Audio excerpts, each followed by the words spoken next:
Let's talk about panic.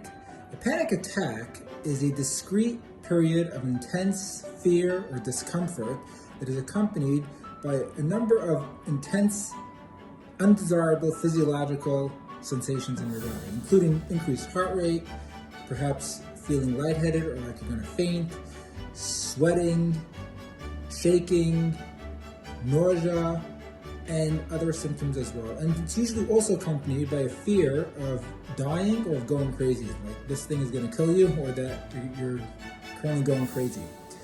Now, panic attacks can come for various reasons. You can have unexpected panic attacks, which feel like they're happening out of the blue, or expected panic attacks, like if you know you're really afraid of needles and you're going to get a vaccine and you're going to have to experience a needle, then you might start panicking and have a panic attack. But panic disorder is a disorder that's all about panic. It's also known as fear of fear.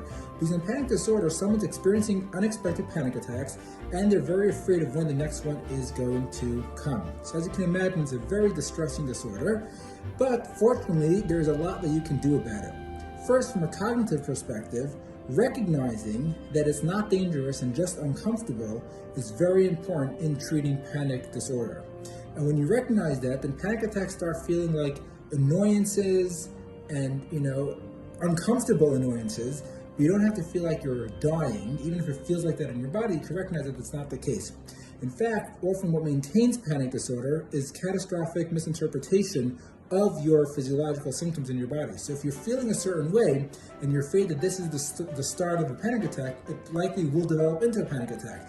But if you don't catastrophize, and you don't make that logical mistake, and you recognize that your body is just doing what it does and it fluctuates in many different ways throughout the day, then you likely will not experience a panic attack.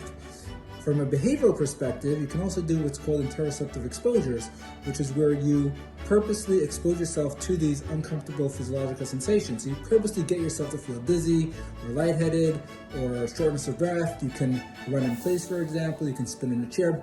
Anything to get used to these physiological sensations so that when you do experience them during a panic attack, you don't start worrying that this is, something really bad or dangerous. It's also very helpful to keep in mind that a panic attack is kind of the fight or flight response, which is there to protect us. If a car is coming at you, or a train, or a bear, your body activates a sympathetic nervous system to help protect you against that threat.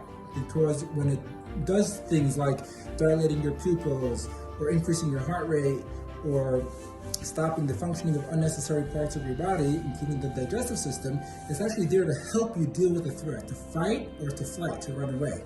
In panic attacks, though, your body is engaging this response without an actual threat there. So all it is misfiring, and it's like a false alarm, but it's not dangerous. Your body is doing what it's programmed to do, just at the wrong time. And when you think about it that way, it can be less scary. So the good news is that panic disorder is very treatable. You can treat it with cognitive strategies and behavioral strategies, as I mentioned. And if you want to learn more about panic disorder, you can check out my website at adopsychology.com, adopsychology.com. See you there.